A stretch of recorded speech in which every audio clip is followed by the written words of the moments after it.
it's a brand new Village Vice. He's Zach Blackerby. I'm Brad Law. Zach, I'm a little uncomfortable. You've taken the show on the road before. I'm in a different place. I'm familiar with this place, but like not doing the show out of this place. So yeah, it's a little different. Are you at a press box? I am. I'm actually in a booth at Plainsman Park where That's a flex. Yeah. That's a flex, Brad Law. I'm watching right now. I'm watching the Auburn baseball team go through some warm-ups as they get ready for their season opener Friday against Eastern Kentucky. So who's on the mound right now as you're doing? Is it just BP? Nobody. No, they're literally just warming up. Okay, got it. So like getting loose and stretching and stuff. So got it. Okay. Yeah. So baseball starts this weekend. Huge basketball game Wednesday night, South Carolina, another huge game. It's a busy week here. It's a great week. We're going to start this week, Zach, by talking about the 2024 Auburn Tigers football schedule. Okay. And the most important game on that schedule. Can I give you what I think will surprise some people? Yeah, I think there's two answers here. So okay. I'm interested to see where you're going with this. All right. Go ahead. My answer is probably going to be a little surprising. It's Alabama A&M right out of the gate. With all these new pieces right out of the gate, the first game is the most important game. That's ridiculous. Oh, that's ridiculous. Come on. Is the second biggest game New Mexico? Like, come on, man. Okay. All right. Okay.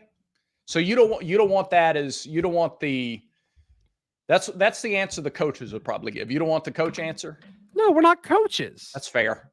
That's fair. And that's who the team needs to be looking at. I'm cool with that. That's not who we are. That's not what this is about. I just don't see how you can look at the 2024 football schedule and say, yes, Alabama A&M is the biggest one. Not Oklahoma coming to town for the first time. Not the 3-game road stretch between you going to Georgia, Missouri, and Kentucky. Texas A&M at home as your last home game, and that'd be senior night for these Tigers. No, you cannot say Alabama A&M. Okay. All right. Fine. All right. You make some good points. I can kind of hear the villagers saying the same thing too. So let me get out of that mode. Let's talk about the game. Top 5 player of the Malzahn era, Brad Law. Hey, Prince Tega just won his second ring. Listen, that argument was never. Well, we set X on fire with that too. I knew it would. I didn't see that. I did not see that coming. I wasn't saying like unequivocally, inarguably, definitely he's there. I was just saying you can make the case. I'll tell you that you saying Prince Tega is the 5th best player in the Gus Malzahn era is a better take than you saying Alabama A&M is the most important game on the schedule. All right, I got to shake it off. I need to. All right, fine. I think you're on what they call a streak now of just ice cold takes. Fine. All right, redemption. What's the biggest game on Auburn's schedule in 2024? Well, let me look at the schedule. Let me think about it a little longer, and you tell me what game you think is your most important game on the schedule. I think it's Oklahoma. Oklahoma, especially when you look at where it fits on the schedule, as well as potential storylines going into it. Alabama A&M, Cal, New Mexico, and Arkansas all at home. Auburn's 5th game is also at home, and they host Oklahoma. This will be Oklahoma's first road trip as an SEC team, and they will be coming off of their first SEC game when they play Tennessee at home in Norman the week before. And I just think Auburn will be in a situation, and the over-under for their wins came out earlier this week. It's listed at 7-5 in Vegas. And Auburn has a chance to be sitting with 5 wins before they hit the road and start their 3-game road stretch when they go to Athens, when they go to Kentucky, and when they go to Missouri. Yeah. And I think this Oklahoma team will be ranked when they come in, unless they drop the ball against Tennessee. We'll see what happens. But all in all, I think the positioning of this is huge for Auburn, Brad, because all the pressure, regardless of if they win or lose against Tennessee the week before, all the pressure will be on Oklahoma.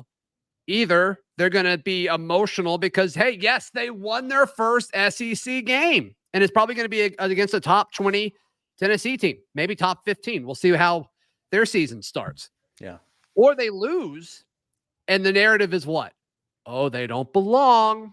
They don't belong. They've been waiting for this moment for so long, and they finally got their first SEC action, and they dropped the ball and they lost. Hope they fix it. They got to go on the road to Jordan-Hare. And I just think either of those options is good for Auburn. And so I'm going with Oklahoma. The chance to start 5-0 in year 2 of the Hugh Freeze era is crucial. It's big. Give me Oklahoma for Auburn's biggest game in 2024. All right. I like that. It's really hard to argue against that, as a matter of fact. It's why you're the pro. I'll leave the takes to you. You're the one in the press box right now. Yeah. I'm in my guest room. The baseball press box. Anyway, so if you want to talk baseball, that's why I give you some baseball takes. I think for a similar reason as to why that game is not just the Oklahoma game isn't just important to Auburn. It's because of exactly what you mentioned. It may be more important to Oklahoma even than it is to Auburn at that point, or at least comparable. Totally. I'm going to look a few weeks after that at the 2024 schedule, and I'm going to look at October 19th at Missouri. It's a good pick. You're coming off your first of 2 open dates, which follows your 6th game in as many weeks, and game 6 is in Athens. Now, I will not, in October, much less in February, concede any game on any schedule at any time. Georgia at home in that game is going to be, I think, a sizable favorite, however, and Auburn hasn't shown well in Athens in a long time. Now, this is this staff's first opportunity to take Auburn to Athens, but sure, the last few years it hasn't been a pretty picture. If there's not a reversal of fortunes in Athens, now you've got a massive game in Columbia. We don't know how good Mizzou is going to be just yet. They're probably going to be good. Probably. Yeah. I mean, I want to see how they do without some of those important pieces offensively from last year. But sure, yeah, they're probably going to be good. You have an opportunity to go on the road, your second road game. You're coming off of an open date to make a statement that, all right, Georgia's going to beat a lot of people, most people at home for a while. Now, what do you do to answer? And I just think that's a big opportunity for Auburn to get back if they have lost that game. And again, I'm not conceding that. But if you lose at Georgia and you bounce back against Missouri, fine, great. Train is still speeding down the tracks. If you lose that game off of the open date, now you haven't won in 4 weeks, assuming you beat Oklahoma. You haven't won in 4 weeks, and you got to go on the road again to play Kentucky the following week. So I think Missouri is a massive rudder that can turn you one way or the other. Yeah, and there's so many variables in all of this. I do think I have a hard time seeing Auburn win in Georgia, and I honestly have a hard time seeing that game be close. We'll see. I mean, we're projecting so far out with this. Right. I love that Missouri, the road trip to Missouri is coming off of an off week, coming off of a bye week, which you said. So that kind of gives you a chance to reassess. Okay, we went on the road for the first time. This is what we liked. This is not what we liked. How do we address? How do we fix it? Also, I mean, if the season's not going well, this is a prime opportunity to make a quarterback change or any kind of positional changes. If it's not going well, I don't think Auburn will be in that situation, but it's a nice hypothetical like pit stop if the season goes that direction. So I like the positioning of the bye week there. But look, Auburn's not going to be favored against Georgia or Missouri. We'll see if they're favored on the road at Kentucky. My guess is they will be. And I think Vegas is kind of looking at that Kentucky game as the pivoting point. Missouri is big because if you beat Missouri on the road, narratively, you can make the case that Auburn's going to have a top resume in college football because we're projecting this out. But if you beat Oklahoma, you lose to Georgia, who's going to be number 1 or number 2 on the road, and then you go on the road and beat a probably top 10 Missouri team, you're a top 15 team in college football at that point. And then you go to Kentucky. Can you get it done? I don't know. We'll see. That's a tricky one too. Yeah. And if you wanted to say that's the biggest game on Auburn's schedule, I'd totally be okay with it. But beating Missouri sets the table for a 9-3 or 10-2 season, if you can pull that off. Yeah. So I think it's a good pick, Brad. Because how many more times are you not going to be favored the rest of the way if you win that game in Columbia?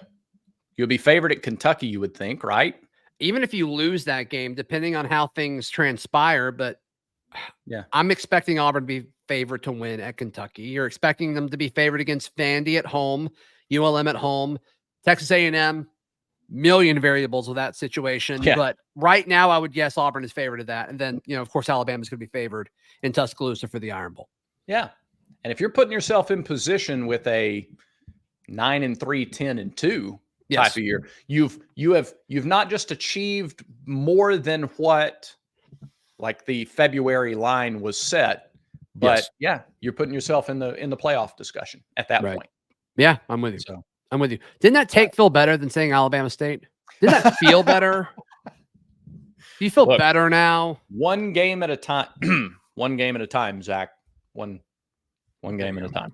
There you go. That's true. You know what? I do. I struggle with that a little bit. I got to get out of the coach and player mindset sometimes. Sure. Yeah. We're not strapping them on. Right. That is the mindset that they should take. And I am an advocate for fans shouldn't have the exact same approach as the coaches and players when it comes to these games. So that's fine. Thank you for reminding me gently. Yeah. It's just the comments of like, when you're talking about, we were talking about the Iron Bowl a few weeks ahead of time, like during a bye week or something, like, well, we got to be so-and-so and so-and-so first. It's like, I don't want to talk about this game. I want to talk about the Iron Bowl. Yeah. Like, come on. You're not gonna lose to New Mexico State the week before the Iron Bowl. Yeah, there's no way we're gonna lose to New Mexico State. Give me a break. and then people comment afterwards like, the reason we lost is because y'all were looking ahead to the Iron Bowl. It's like, I promise I had no impact on the game at all. Yeah, at all. So false. Yeah. Hey, look, here's the thing. If you're not already wagering at mybookie.ag, I don't know what to tell you. I don't know what to tell you. Sure, the Super Bowl is behind us, but there's so much college basketball left, and this is like the best time to get in on the action. So head over to our friends at mybookie.ag. Use promo code NEXTROUND, and you'll get a little bloop, free money in your account. It even makes that sound. Make sure the volume is turned up when you do it. It does not. It doesn't go bloop. No, it doesn't. Mine did. No, it didn't. When I did it, mine did. No, it didn't. I had to help it, but yes, it did it. Okay. It did it. So be like me. Head over to mybookie.ag, use promo code NEXTROUND, and help it with the sound effect when it gets added to your account. Go bloop, extra money. There you go. Mybookie.ag, use promo code NEXTROUND. How about my guy, Prince Tega Wanogho, top 5 player in the Malzahn era, getting his 2nd Super Bowl ring? How about that? Wasn't even active, but it didn't have to be. No, you don't have to be to get a ring. I think it's awesome. No. Good for him. We even like put it out from the official Auburn account. 2-time Super Bowl champ. Yeah, we should. I think it's great. I think Auburn needs to do a better job of hyping up their guys that are currently in the league. Yeah. The fact that every Auburn fan did not know what Derek Brown was capable of this season is a major, unforced error by Auburn's social media team. Boy. You have the best year historically for a D lineman ever. And it does sail sort of nationally under the radar too. Not just as it relates to Auburn, but nationally, it wasn't a giant story. How bad are the Panthers that was the case? Yeah, it's insane. It's insane. And Auburn should have been putting that everywhere. And they did leading up the day before the game or whatever. We talked about it a little bit. I was unaware of it. Yeah. And I'm pretty I follow it pretty closely. So I just, that was mind blowing. Yeah. And they should be showing the amount of corners. And I'm a cornerbacks guy. I'm biased in this conversation. I'm not going to act like I'm not. But they should be piping up these corners like crazy. Yeah. With Carlton and Jamel and Roger, and the fact that, if you were a corner in the Senior Bowl, you had an Auburn helmet on, it seemed like they need to just be waving that flag like crazy. And for some reason, other schools are better at hyping up their guys in the league than we are. And I don't really get it. Noah Igbenogany's another. He's the one that people mentioned in that best players of the Malzahn era. Guy who comes in as a receiver and he becomes an NFL corner. Yeah. His arms are so long. So long. As long as his last name. That's a good question. What's longer, Noah's Arms or Igmonogany? No question. No question about it. People forget he was a first-round pick. People forget that. People forget that. So didn't pan out as he was a first-round pick, but still, he's a solid player. Solid player nonetheless. So, congrats to Prince Tega. All right. Congrats. Speaking of something that'll have you wondering which is longer, Zach. We're coming up on Valentine's Day. Oh, no, don't do it. Don't do it. Get back here. Get back and sit your rear end back in the seat. You asked for it. You asked for that. You love it. Don't even act like you don't. So we got to talk about manscaped.com. Promo code VICE. You get 20% off and free shipping. Roses are red. Violets are blue. You trim your balls and your date will thank you too. And Manscaped can help, of course, with the Performance Package 5.0 Ultra. It's designed to elevate your grooming game and shine like the heartthrob that you are. Join the 10 million men worldwide who trust Manscaped with our exclusive offer. Manscaped.com. Use promo code VICE. You'll get 20% off and free shipping with the Performance Package 5.0 Ultra. And, of course, the star of that is the Lawnmower 5.0 Ultra. Check it out online, place the order, use the promo code VICE, get the discount, get the free shipping. Have a great Valentine's Day, and then come thank us for that later. My wife's birthday is on Valentine's Day. Have we had that conversation? Not on the air, no. So is it a great double gig celebration? No, we just ignore Valentine's Day. Oh. Would she be mad if one year you just didn't ignore Valentine's Day? Like if you did a double up? I don't know. Okay. Are you playing? I mean, is that even possible? And would you even consider that? I'd consider it. Okay. I'd consider it. Okay. Yeah. All right. Let's talk some hoops before we get out of here today. Basketball goes to Florida, and they lose Saturday. It's a nice way to put it. They drop one. They drop one spot in the computer rankings. So they come back now and they get what I think, speaking of important games on the schedule, becomes the single most important game of the basketball season. I love this time of year because it does, like every game kind of takes on that feel. Yeah. But I think especially this one against South Carolina Wednesday night. Most important game for Auburn's chase for an SEC championship. Yeah, no question. No question. I mean, this could be a huge week in general, but obviously they got to get it done Wednesday night against South Carolina.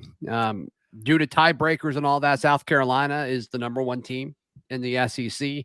Both them and Alabama are 9-2, but the SEC standings has South Carolina ahead of them. Yeah, and then Auburn's right behind them at 8-3. And so,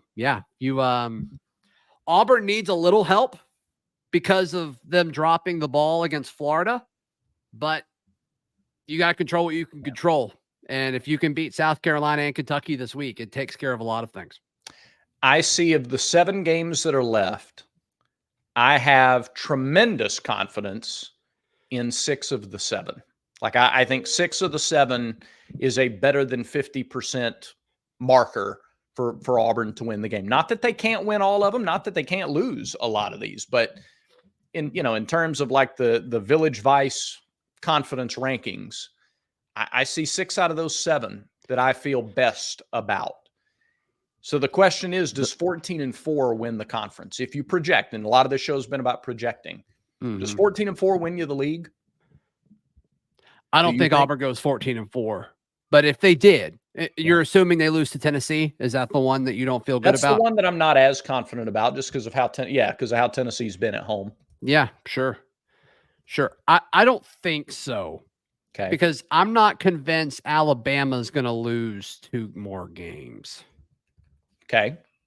Let me run Alabama's remaining schedule for you. Okay. If you don't mind. I don't mind. Okay. I've got it too if you're looking for it. Alabama's remaining schedule is home against A&M. They'll win that. Home against Florida. They'll win that. At Kentucky. I would pick Alabama right now. Okay. At Ole Miss. Okay. Home for Tennessee. Right. At Florida and home against Arkansas. I just don't think they lose 2 of those. I think it's very possible they lose 2 of those. Yeah, I look at those games at Florida, Kentucky, Ole Miss. I think Tennessee at home has got a good chance to give them the same kind of game that Auburn gave them in Tuscaloosa, and they may be better suited defensively. Now, Alabama could very well go undefeated the rest of the way out, and it wouldn't floor me, but they're not invincible. So who is Kentucky at this point? Like, they look different every time I watch them, Brad. Yeah. I have no clue. So I did see and it's why, and their inconsistency, and frankly, the fact they've been negatively consistent more the last couple of weeks. Sure. Like their defensive rating has surpassed an all-time low this year. It's why the Wednesday game, in my opinion, is a tougher game for Auburn than the Saturday game. Because South Carolina is that good defensively. South Carolina's remaining schedule, by the way, if we're looking at teams at the top, home against LSU, at Ole Miss, at A&M, home against Florida, home against Tennessee, and at Mississippi State. I think South Carolina has the most manageable schedule of those 3 teams, Auburn, Alabama, and South Carolina. Interesting, because when you were reading that, I was like, that's tough. That's tough. That's tough. So I think it just shows that, okay, maybe it's more open than I realized. Yeah. But Auburn need to focus on Auburn right now, and they've got to beat South Carolina and Kentucky this week. So that's right. Brad, that about does it for today's show. It does. Thanks, everybody, for joining us. This went okay after all at this location. Maybe it's safe to spread the wings. It was fine. Other than the Alabama State take, I think we were good. Fine. I'll work on that for next time. And until next time, thanks, everybody, for watching. Remember, everyone has vices. Make sure Village Vice is one of yours.